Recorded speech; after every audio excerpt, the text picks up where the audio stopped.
بسم اللہ الرحمن الرحیم۔ اسلامک ورلڈ USSR میں خوش آمدید۔ میں محمد عمیر سلمان سعیدی آپ کی خدمت میں حاضر ہوں۔ سانحہ جڑا والا ایک انتہائی دلخراش سانحہ، ایک انتہائی دلخراش واقعہ جس میں قرآن کریم کی گستاخی کی گئی، رسول اللہ صلی اللہ علیہ وآلہ وسلم کی شان میں نازیبا کلمات درج کر کے اس کو سڑکوں پر بکھیرا گیا۔ یہ ایک انتہائی دہشت گردانہ اقدام ہے اور اس کی جتنی بھی مذمت کی جائے کم ہے۔ اور پھر اس کے نتیجے میں آپ کو پتہ ہے کہ جیسے ایک اشتعال کسی کیفیت بن کے آئی اور جو مسلمان تھے ان کو ایک اشتعال کی طرف لے کر جایا گیا۔ اگرچہ یہ بھی کہا جاتا ہے اور لگ بھی یہی رہا ہے کہ یہ کسی پلان کا حصہ ہے کہ گستاخی کے بعد اس کو تحفظ فراہم کرنا اور پھر تحفظ کے بعد اتنے حالات خراب ہونے تک کا انتظار کرنا، یہ ہماری سمجھ سے باہر ہے، ہماری سمجھ سے بالا تر ہے کہ کیوں ادارے اتنا وقت تک جو ہے وہ خاموش بیٹھے رہے۔ ادارے بر وقت اگر حرکت میں آتے، اپنی اس گستاخ کو کسٹڈی میں لیتے، گرفتار کرتے اور اس علاقے کا چارج سنبھالتے تو یہ کبھی بھی حالات اس قدر خراب نہ ہوتے۔ اور یقیناً یہ جو کیا گیا ہے اسلام کے نام پر یا اسلام کی حفاظت کے نام پر، رسول اللہ کی ناموس کے نام پر، کہ گرجوں کو آگ لگا دی جائے، جن کا قصور نہیں ہے ان کو بھی جو ہے تنگ کیا جائے، ان کے گھروں کو، املاک کو نقصان پہنچایا جائے، اسلام میں اس کی قطعاً گنجائش تو نہیں ہے، لیکن یہ ہے کہ اس کو سامنے رکھتے ہوئے اصل جو ایشو ہے جس کی وجہ سے یہ سب کچھ ہوا ہے اس کو دبانے کی کوشش کرنا، یہ بالکل قابل افسوس ہے۔ یہ ہمارے جو ہیں میڈیا چینلز، ادارے اور سب جو سیاستدان، میں آج صبح جب اٹھا میں نے ٹویٹر کھولا اور ٹویٹر میں جتنے بھی جو سیاستدان پولیٹیشینز ہوتے ہیں ان کے ٹویٹر اکاؤنٹس کھولے اور ٹویٹ پڑھے تو میں حیران ہو گیا کہ ایک ایک لائن میں قرآن پاک کی توہین کی مذمت ہے اور 10 لائنوں میں جو ہے وہ مسیحی برادری سے اظہار یکجہتی ہے۔ یقیناً ان کے ساتھ جو ہوا ہے وہ غلط ہوا ہے اور نہیں ہونا چاہیے، اس کی قطعاً اجازت نہیں دی جا سکتی، نہ قانون میں اجازت ہے نہ اسلام میں اجازت ہے، اس کی قطعاً اجازت نہیں دی جا سکتی۔ اور ان لوگوں کو جو اس واقعہ کے ذمہ دار ہیں ان کو کیفر کردار تک پہنچانا چاہیے، یہ ہمارے اداروں کی ذمہ داری ہے۔ لیکن اقلیتوں کے تحفظ کی جو ہے بات کرنے کی آڑ میں قرآن کریم کی حرمت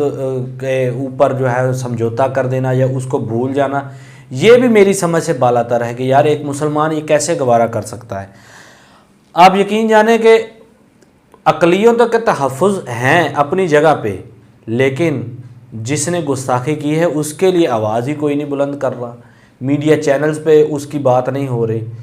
ابھی وہ شام میں پتہ چلا ہے کہ وہ گرفتار ہو گیا، الحمدللہ اگر گرفتار ہو گیا اور انکوائری بھی چل رہی ہے، امید ہے ہمارے اداروں سے کہ جو ہے اس کو اس کی جو قرار واقعی سزا ہے اس تک پہنچایا جائے گا۔ میرے خیال سے تو اس کو ہے نا سرعام پھانسی دینی چاہیے۔ بہرحال امید اچھے کی کرتے ہیں کہ ہمارے ادارے جو ہیں اس میں اپنا بھرپور کردار ادا کریں گے۔ اور IG پنجاب صاحب، ان کا ایک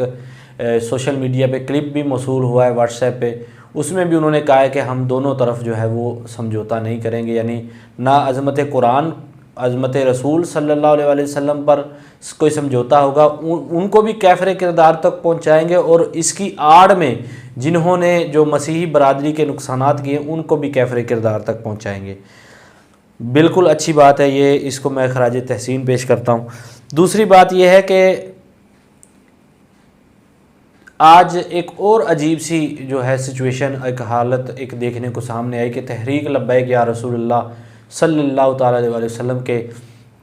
ذمہ داران جو اس واقعہ کے بعد امن قائم کرنے کے لیے اداروں کے ساتھ شانہ بشانہ کھڑے رہے اور کندھے سے کندھا ملا کر اعلانات بھی کرتے رہے اور لوگوں کو اشتعال سے بچانے کے لیے اپنی خدمات بھی، ایک کردار بھی ادا کرتے رہے، لیکن ہوا کیا کہ دن چڑھتے ہی انہی پر 18 دفعات دہشت گردی کی لگا کر ان پر جو ہے وہ FIR کاٹ دی گئی۔ یہ میں ساتھ میں نقل کر رہا ہوں، یہ آپ دیکھیں، اور ویڈیو بھی میں آپ ساتھ میں لگا رہا ہوں کہ ان کو دیکھیں۔ یہ کل سارا دن پولیس کے ساتھ مل کر جو ہے وہ اداروں کی معاونت کرتے رہے، عوام کو اشتعال سے بچاتے رہے، عوام کو اشتعال انگیزی نہ کرنے کی ہدایت دیتے رہے۔ اور پھر SP صاحب کامران صاحب نے بھی اس بات کا اقرار کیا اپنی ویڈیو میں، وہ بھی میں ساتھ میں اٹیچ کر دوں گا۔ اب دیکھیں انہوں نے بھی اقرار کیا کہ انہوں نے ہمارا ساتھ دیا ہے، لیکن عجیب سا جو ہے وہ حرکت، عجیب سی حرکت سامنے آئی کہ انہی کے خلاف مقدمات درج کر دیے گئے۔ یہ انتہائی قابل افسوس ہے۔ میں مطالبہ کرتا ہوں کہ جن افراد نے آپ کے ساتھ معاونت کی، اداروں کو چاہیے کہ ان افراد کو ان مقدمات سے جو ہے وہ ان کے نام خارج کیے جائیں،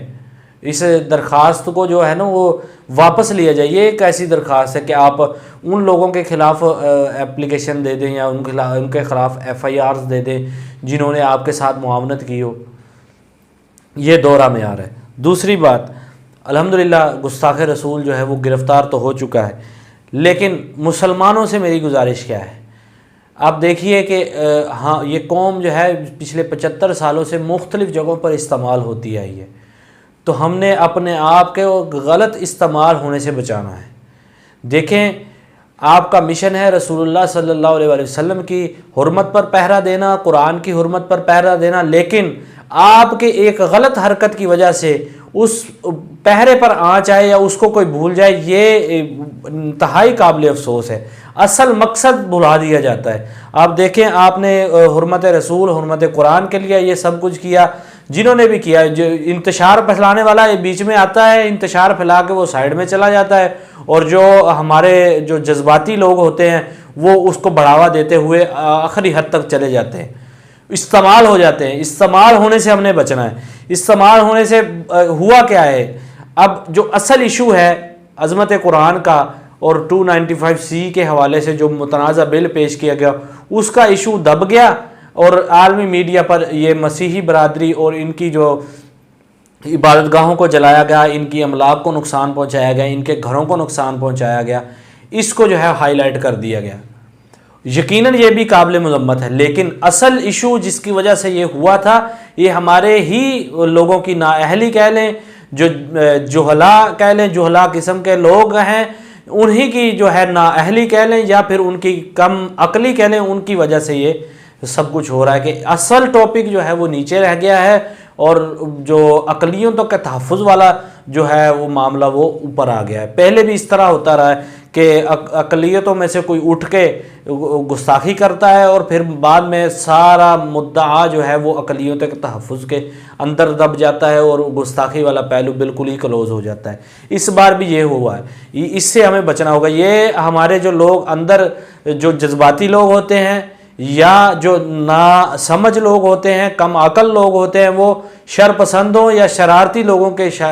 جو بہکاوے میں آ کر یہ کر جاتے ہیں، اس کے بعد نقصان الٹا اس اسلام ہی کو ہوتا ہے، اسلام ہی بدنام ہوتا ہے۔ اس بات سے ہمیں بچنا ہے۔ اور دوسری بات، اس جو کام کے اصل ذمہ داران ہے، میرے خیال میں اداروں کو جب یہ وقوع ہوا تھا تب ہی ٹیک اوور کر لینا چاہیے تھا، تو اس قدر حالات خراب نہ ہوتے۔ آپ نے دیکھا ہے مفتی منیر صاحب کا بھی ایک پیغام آ گیا، اور پھر دیگر علماء کرام کا، اور بڑا کردار ہے عوام کو کنٹرول کرنے میں، لیکن ادارے یہاں پر ناکام رہے ہیں۔ اداروں کو ماننا ہوگا کہ ادارے یہاں پر اپنا جو کردار ادا کرنے میں بالکل ناکام رہے ہیں، بالکل ناکام رہے۔ تو بہرحال یہ انتہائی افسوسناک واقعہ تھا، اور جس کی جتنی بھی مذمت کی جائے کم ہے۔ قرآن کریم کی گستاخی کرنا یہ کسی بھی مسلمان کو گوارا نہیں ہے۔ مجھے ایک بات کا اور افسوس ہے کہ وہ مسلمان جو بات کرتے ہیں مسلمانی کی، لیکن ان کے آپ ٹویٹر اکاؤنٹس کھول لیں اور آپ ان کے جو ہیں وہ فیس بک اکاؤنٹس کھول لیں، ان کے جو ٹویٹس اور پوسٹیں جو ہیں وہ کر رہے ہیں وہ پڑھ لیں، تو آپ کو ایسا محسوس ہوگا یہ تو مسلمان ہی نہیں ہے، یعنی وہ اسلام کے خلاف ہی لگے ہوئے ہیں۔ اسلام جب خود کہتا ہے، اور اسلامی نمائندے جب خود کہتے ہیں، اسلامی جماعتوں کے نمائندے خود کہہ رہے ہیں کہ یہ چیز جو ہے قابل مذمت ہے، یہ نہیں ہونی چاہیے تھی، تو آپ ایسے ہی اٹھ کے ایک صاحب تو یہاں تک آ گئے کہ وہ کہہ رہے ہیں کہ جی تحریک نے، یہ تحریک لبیک والوں نے خود ہی قرآن، معاذ اللہ ثم معاذ اللہ، شرم سے ڈوب کر مر جانا چاہیے ایسے لوگوں کو۔ شرم نہیں آتی بات کرتے ہوئے، منہ پر داڑھی رکھی ہوئی ہے اور علماء کرام کا ٹائٹل دیا ہوا ہے، اور باتیں کیسی کر رہے ہیں آپ؟ یعنی اشتعال کی طرف پھر آپ لے کے جانا چاہ رہے ہیں۔ اس بات سے بھی ہمیں بچنا ہوگا۔ اللہ کریم ہمیں عمل کی توفیق عطا فرمائے، اور جو ملزمان اس کے حقیقی طور پر جو ذمہ دار ہیں اس حرکت کے، جنہوں نے گستاخی کی وہ، اور جنہوں نے جو انتشار پسندی والے جو کام کیے، انتہا پسندی والے کام کیے، ان کو بھی اللہ کریم جو ہے وہ کیفر کردار تک پہنچانے میں اداروں کی معاونت، اداروں کو ہدایت عطا فرمائے۔ السلام علیکم ورحمۃ اللہ وبرکاتہ۔